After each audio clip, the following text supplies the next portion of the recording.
మిత్రులారా,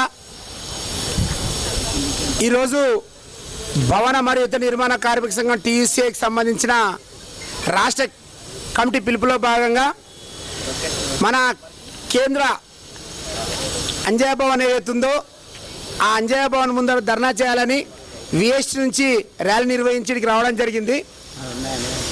దీనికి అధ్యక్షత వహించిన అన్న అన్వేషణ గారు రాష్ట్ర అధ్యక్షులు, ముఖ్య అతిథిగా విచ్చేసిన టీయూసీఐ రాష్ట్ర ప్రధాన కార్యదర్శి ఎస్ఎల్ పద్మక్క, వివిధ సంఘ నాయకులు, ప్రధానంగా భవన మరియు ఇతర నిర్మాణ కార్మిక సమస్యల మీద 1996లో అంతకంటే ముందు కూడా చాలా ఉద్యమాలు చేయడం వలనే కేంద్ర ప్రభుత్వం 1996లో ఒక చట్టం తీసుకొచ్చింది. ఆ చట్టాన్ని సంక్షేమ చట్టం అని అంటాం మనం. ఆ సంక్షేమ చట్టం అమలు కావడానికి ఆంధ్రప్రదేశ్కు 1998లో వచ్చింది. అయితే ఆ రోజు నుంచి 2009లో వచ్చింది. 2009 నుంచి ఈ రోజు వరకు దాదాపు మనకు సంక్షేమ పథకం చట్టం ప్రకారం ప్రతి కార్మికుడు లేబర్ కార్డుగా గుర్తించడానికి 25 లక్షల కార్డులు మాత్రమే మన తెలంగాణలో ఉన్నాయి.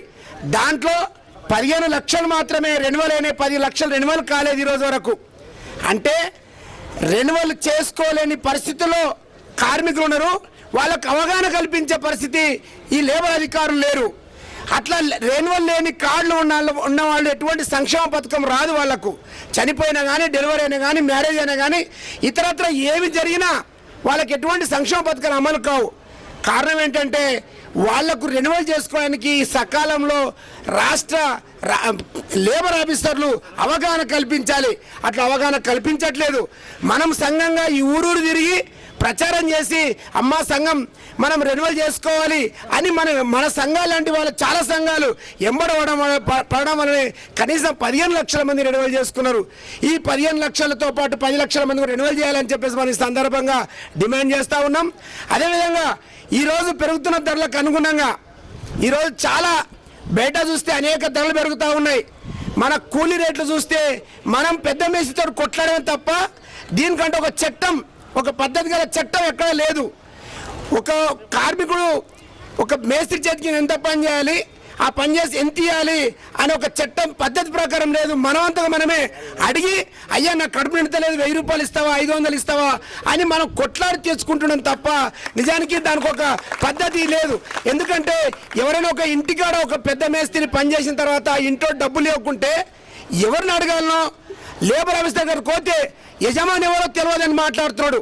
ఎందుకంటే మొన్న గన్పూర్లో పర్వతాపురం అనే ఒక ఊర్లో ఒక మేస్త్రి గన్పూర్లో ఇల్లు కడితే ఆయనకు 83,000 వెళ్తాయి. మేము గన్పూర్ మండల్లో, వనపర్తి జిల్లా గన్పూర్ మండల్లో జరిగిన సంఘటన ఏంటంటే మేము లేబర్ జరిగితే డీసీఎల్ గారు ఏమంటారంటే అయ్యా యజమాని ఎవరు అంటాడు.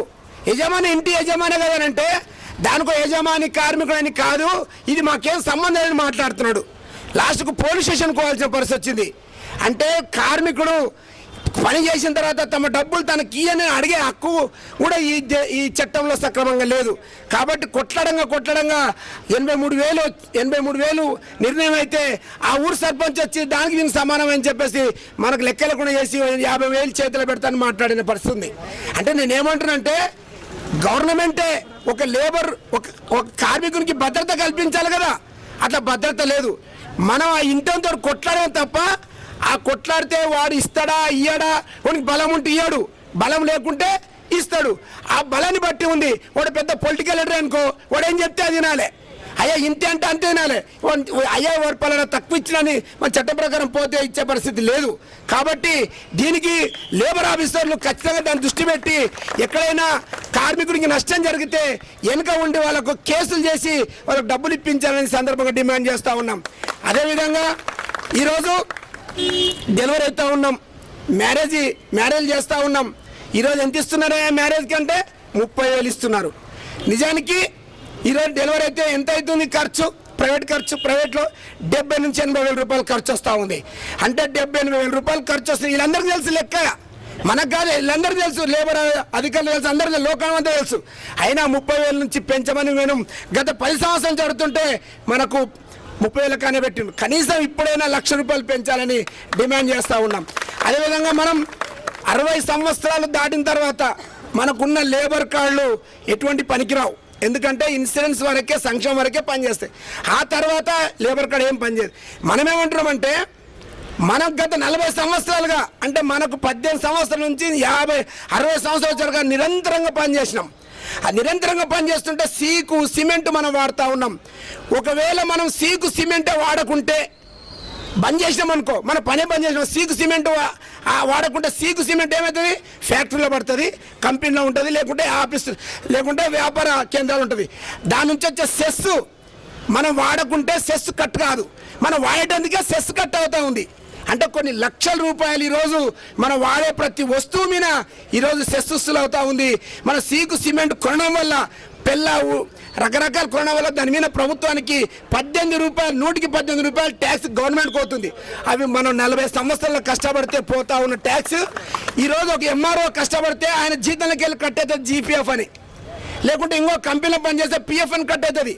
మరి మనం చేస్తున్న కష్టం పిఎఫ్ ఎట్లా కట్ అవుతుందంటే ఈ విధంగా కట్ అవుతుంది. మనం చేసిన కష్టం ఏదైతుందో దాన్ని మనం వస్తువులు ఏదైతే సరుకులు కొంటా ఉన్నామో ఆ సరుకుల ద్వారా ట్యాక్స్ కట్ అవుతూ ఉంది. ఆ నిధి మనది. మనం ₹1 కట్టడం నిధి కూడా కాదు, మన నిధి చాలా పెద్ద నిధి ఉంది. ఎందుకంటే ఈరోజు సిమెంట్, సీకు, ప్రతి వస్తువు ఏదైతుందో ఆ వస్తువు, భవన నిర్మాణంకి సంబంధించిన మెటీరియల్ ఏదైతుందో, ప్లంబర్ వర్కర్లు, ఎలక్ట్రీషియన్ ఏదైతుందో ఆ మెటీరియల్ మొత్తం కూడా కంపెనీలకు లాభాలు వస్తున్నాయి మనం పనిచేసేందుకు. ఒకవేళ మనం పనిచేయకుంటే ఆ కంపెనీలు డెవలప్ అవుతాయా? ఆ కంపెనీలలో ఏమైనా పని నడుస్తుందా? అన్నీ మూతపడతాయి.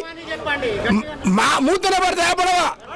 మరి ఈరోజు దేశాన్ని నడుపుతున్న మనం, ఈ దేశంలో ఉన్న కంపెనీ నడుపుకున్న మనం, ఈరోజు మనకు 60 దాటిన తర్వాత ఎటువంటి భద్రత లేదు. కాబట్టి ఆ భద్రత కల్పించాలని మాకు హక్కుగా 9,000 ఇవ్వాలంటున్నాం. మనం ఏదో గవర్నమెంట్ ఇచ్చే 2,000 ముష్టి అవి కాదు మనకు కావాల్సినది. మనకు కావాల్సింది మన హక్కు, మన యొక్క డబ్బులు అటు ఉన్నాయి. మా డబ్బులు మాకు ఇవ్వండి. మాకు పిఎఫ్ లాగానే మేము ఈరోజు కడతా ఉన్నాం. కాబట్టి ఆ డబ్బులు మాకు 9,000 రూపాయలు పెన్షన్ ఇవ్వాలి.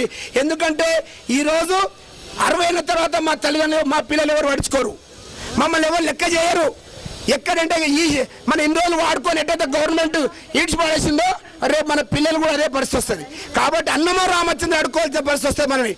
కాబట్టి రేపు భద్రత కావాలంటే మనకు 9,000 పెన్షన్ ఉంటే మనం బతుకుతాం, మన ఆరోగ్యం జీవించుకుంటాం. మనం ఉన్న కాలం అంతా 4 ఏళ్ళు 10 ఏళ్ళు బతుకుతే ఆ బతికిన కాలం సుఖంగా బతుకుతాం. ఇన్నేళ్ళు కష్టం చేసినాం కాబట్టి ప్రభుత్వం నుంచి వచ్చిందని మనం తలుచుకుంటాం. కానీ అది అమలు చేయాలని కొత్త డిమాండ్గా మనం ఈరోజు పెన్షన్ పథకాన్ని అమలు చేయాలని కోరుతా ఉన్నాం. అదేవిధంగా ప్రైవేట్ ఇన్సూరెన్స్, అసలు గవర్నమెంట్లో సిబ్బందిని పెంచితే, తమ్ముడు అన్న, గవర్నమెంట్లో సిబ్బంది పెంచితే ఈరోజు పెండింగ్ క్లెయిమ్స్ ఉండనే ఉండవు. అసలు పెండింగ్ క్లెయిమ్ కారణం ఎవరంటే గవర్నమెంట్ సిబ్బంది పెంచకపోవడం. ఒక్కొక్క ఆఫీసులో ఏఎల్ఓ లేకుంటారు, డీసీఎల్ గారు లేకుంటారు, ఏసీఎల్ గారు లేకుంటారు, దానికి సంబంధించిన డాటా ఆపరేటర్ లేకుంటాడు, తర్వాత దానికి సంబంధించిన సిస్టమ్ చక్కగా లేకుంటుంది. కానీ ఈడ మాత్రం ఏం మాట్లాడతారు? అయ్యా మేము మొత్తం చేస్తాం, మేము అన్ని చేసి పెట్టినామని ఈడ సార్ గారు అంటారు. కిందికి వరకల్లా సిబ్బంది లేరు. సిబ్బంది లేకపోవడం వల్ల పెండింగ్ పడుతుంది. ఈ పెండింగ్ కారణం ఏంటంటే సిబ్బంది లేరనే సంగతి చెప్పకుండా, అయ్యా మా వాళ్ళు కట్ చేస్తలేరని చెప్పేసి వాళ్ళు ప్రైవేట్ సంస్థలకు అప్పగిస్తాను. ఈ ప్రైవేట్ సంస్థల వల్ల లంచాలు ఒక 2 లక్షల రూపాయలకు 20,000 అడుగుతున్నారు. వీళ్ళు ఒక 20,000 లక్షకు 20,000 అడుగుతున్నారు. అదే 10 లక్షలు వస్తే 1,00,000 నుంచి 2 లక్షలు అడుగుతున్నారు. ఇటువంటి లంచం వంటి ప్రైవేట్ సంస్థలను రద్దు చేయాలా లేదా? రద్దు చేయాలా లేదా? కాబట్టి వెంటనే రద్దు చేయాలి. ఆ రద్దు చేసేసి ప్రభుత్వమే సిబ్బందిని పెంచి ఈరోజు ప్రభుత్వమే ఈ లేబర్ కార్డులను పునరుద్ధరించి వాళ్ళందరినీ నడపాలని చెప్పేసి కోరుతూ, ఈరోజు ప్రధానంగా మనము 10 లక్షలు ఏదైతే పెండింగ్ క్లెయిమ్స్ ఉన్నాయి మన దగ్గర, దాదాపు ఇప్పటికీ 19,000 దరఖాస్తులు పెండింగ్ ఉన్నాయి. మొన్న ఏప్రిల్ మేకు ఫిబ్రవరి వరకే అన్ని శాంక్షన్ అయినా డబ్బులు వేయట్లేదు ఈ సారు.